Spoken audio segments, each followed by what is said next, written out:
আচ্ছা শোনো, আমরা এতক্ষণ দেখলাম কি প্রোটিন বা হিট কোগুলেশন টেস্ট। এখন আমরা দেখবো বাইল সল্ট বা hedge surface tension test. Bile salt টেস্টের জন্য বাইল সল্টটা আমরা এখন টেস্ট করবো, আর মেথডের নাম হচ্ছে হেজ সারফেস টেনশন টেস্ট। মনে করবো হেজ সারফেস টেনশন টেস্ট। হ্যাঁ, তাহলে আমাদের মেথডের নাম কি?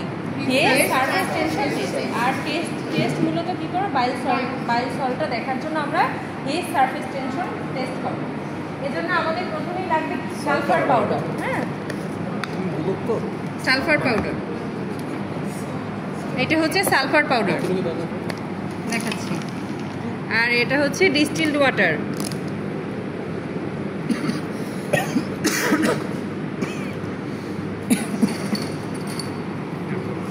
Distilled water. এখন আমাদের 2 ml ইউরিন নেব আমরা। 2 ml নেব ইউরিন, আর 2 ml নেব হচ্ছে ডিস্টিলড ওয়াটার।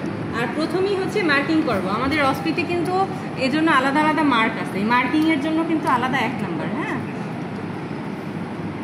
একটা নিব এস লেখা, মানে এসে হচ্ছে সালফার, একটা নিব হচ্ছে ইউরিন, আর হচ্ছে একটা হচ্ছে ডিস্টিলড ওয়াটার, একটা একটা ডি। হ্যাঁ, মার্কিং করার পরে আমাদের এই যে টেস্ট টিউব আছে, টেস্ট টিউবের এই 2 ml পর্যন্ত দাগ কাটা আছে, এই যে 2 ml। হ্যাঁ, তাহলে 2 ml পর্যন্ত আমরা ইউরিন নেব।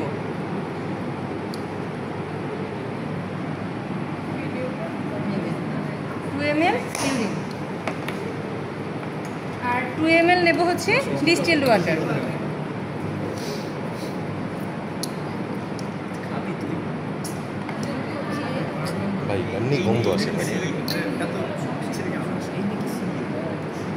এই যে 2 ml ডিস্টিলড ওয়াটার আর 2 ml ইউরিন।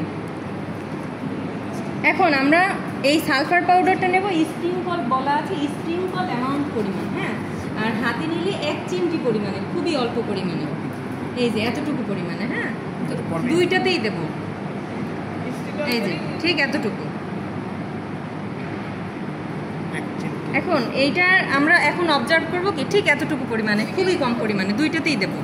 এখন ডিস্টিলড ওয়াটারটা কেন নিলাম, এই যে ইউরিনটা নিলাম। হ্যাঁ, যদি এইটা অ্যাবনর্মাল ইউরিন হতো, মানে তার বাইল সল্ট প্রেজেন্ট হতো, তাহলে এই যে সালফার পাউডারটা নিচে চলে আসতো, তলানি পড়তো। হ্যাঁ, সেডিমেন্ট হতো।